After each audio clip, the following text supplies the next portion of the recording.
এরা সারাদিন science science করে চিল্লাবে, সায়েন্স সবকিছু ঠিক করে দেবে। সায়েন্স তো সবকিছু ঠিক করতে পারছে না। আসলে মেডিকেল সায়েন্স বলছে যে না ভাই, তুমি বেশি ইচ্ছে করলে আকাশে উঠতে পারবা না। And that is something missing everywhere because of this capitalist world order. সবাই বুঝাইতে চাচ্ছে যে আপনি যা কিছু করতে পারেন, if you have money you can do everything, but practically it is not the thing. এবং এইসব ক্ষেত্রে কখনোই মাই বডি মাই চয়েস কখনো প্র্যাকটিক্যাল না, এটা প্রযোজ্য না, ভুল কথা, মিথ্যে কথা এবং অবান্তর কথা।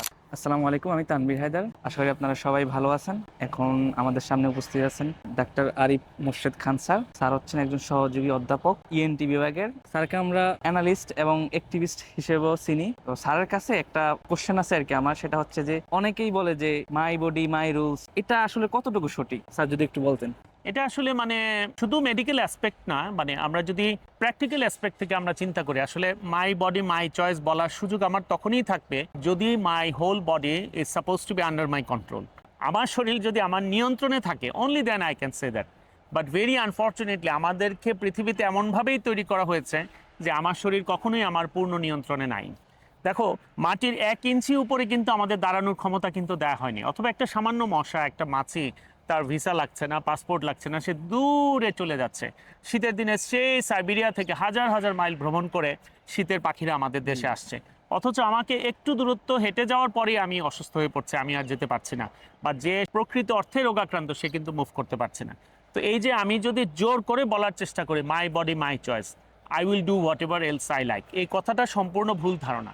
আমি তো এখন ইচ্ছে করে আমার কাপড়টা খুলে এখানে দাঁড়াইতে পারবো না জনগণের সামনে, যদিও আমি কোনো ক্ষতি করছি না। আরেকটা কথা বলে যে অন্যের ক্ষতি না করে আমি যা কিছু তা করতে পারবো। যেমন আমি এমন পাবলিক প্লেসে হয়তো ধূমপান করতে পারবো না, কারণ প্যাসিভ স্মোকিং এর কারণে অন্য কারো ক্ষতি হতে পারে। কিন্তু এর অর্থ এই নয় যে আমি ইচ্ছা মতো মদ খেতে পারবো, কারণ মদ খেলে আমার ক্ষতি হবে ঠিকই। আমি বলতে পারবো যে ভাই, কারো তো ক্ষতি হচ্ছে না, আমার একার ক্ষতি হচ্ছে। আমার একার ক্ষতি তো না, আমার সোসাইটি, আমার ফ্যামিলি। আমি যখন অসুস্থ হয়ে হসপিটালে ভর্তি হব, তখন তো আমি একটা সিট অকুপাই করব। সেই সিটে আরেকজন আমার চেয়ে, যার দুনিয়াতে থাকা জরুরি, দেশের জন্য কাজ করতে পারে, সেই লোকের সিটটাকে তো আমি অকুপাই করে তাকে বঞ্চিত করতে পারি না। তো আসলে আমরা তো মানুষ হচ্ছে সামাজিক জীব। আমি একা একা লিভও করতে পারবো না। এমন নয় যে ঠিক আছে অমুক সোসাইটিতে তার ভাল লাগছে না, সে একা একা থাকবে। একা একা কি করে থাকবো? আমি যদি কয়েকবার, এমনকি যদি বমি হয়, আমার যদি কয়েকবার পাতলা পায়খানা হয়, তাই তো আমি বিছানা একদম ফ্ল্যাট হয়ে যাচ্ছে। আমি বিছানা থেকে নিজের শরীরটা তুলে উঠে বসারই আমার ক্ষমতা নাই।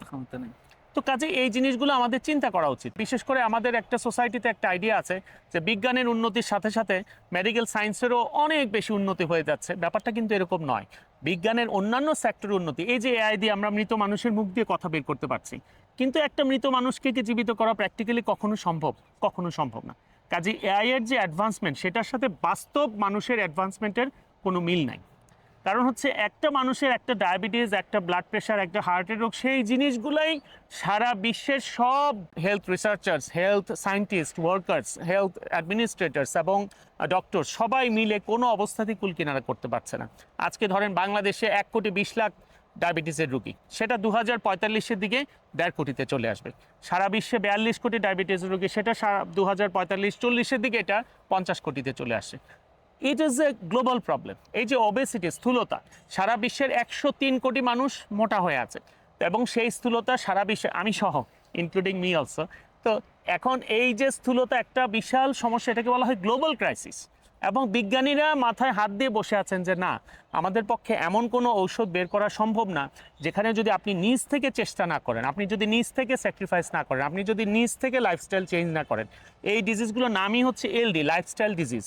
লাইফস্টাইল ডিজিজ কেন? Until and unless you change your lifestyle, আপনি কিছুতেই এই ডিজিজগুলো থেকে মুক্ত হতে পারবেন না। শুধু ওষুধ খেয়ে, আমি শুয়ে বসে ওষুধ খাবো টিভি দেখতে দেখতে, এবং বিছানায় শুয়ে থেকে ওষুধ খেয়ে স্লিম হয়ে যাবো, আমার ওজন 10 কেজি কমে যাবে, সেটা কখনো হবে না। তো এই যে ব্যাপারগুলো, লাইফস্টাইল ডিজিজ বলতেই কিন্তু আমরা ইনডিরেক্টলি বোঝানো হচ্ছে আমাদেরকে যে না, তোমার body, your body is not about your choice.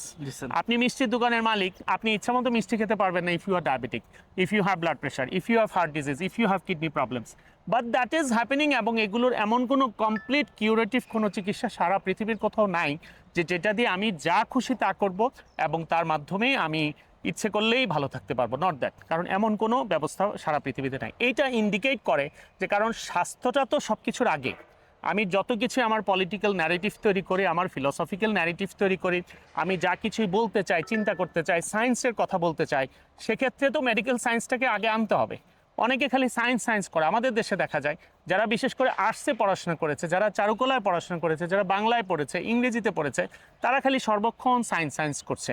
এটাও একটা আশ্চর্যের ব্যাপার যে ভাই এত যখন সায়েন্সের প্রতি তুমি অনুরক্ত, তো ভাই নিজের জীবনে তো সায়েন্স পড়ো নাই, নিজের জীবনে এরা সায়েন্স পড়ে নাই, কিন্তু এরা সারাদিন সায়েন্স সায়েন্স করে চিল্লাবে সায়েন্স সব কিছু ঠিক করে দেবে। সায়েন্স তো সব কিছু ঠিক করতে পারছে না। জি স্যার। দিনকে দিন আমাদের এই যে ডিজিটাল ডিভাইস ব্যবহার কারণে বাচ্চাদের যে ক্ষতি হচ্ছে, চোখের যে ক্ষতি, কানের যে ক্ষতি, আমরা বলছি শব্দ দূষণের কথা, আমরা বলছি ফার্মগেটে আমি রাস্তায় দাঁড়িয়ে থেকে আমি শব্দ দূষণ মুক্ত থাকতে পারবো, এটা তো কখনো সম্ভব না, কারণ সব গাড়িকে আমি দূষণমুক্ত, শব্দ দূষণমুক্ত করতে পারবো না। কিন্তু আমার বাচ্চা যে সারাদিন ইয়ারবাড ব্যবহার করে যে ক্লাস করছে বা গান শুনছে বা ভিডিও দেখছে, সেটার পেছনে কিন্তু বিলিয়ন বিলিয়ন ডলার ইনভেস্টমেন্ট হচ্ছে সারা পৃথিবীব্যাপী।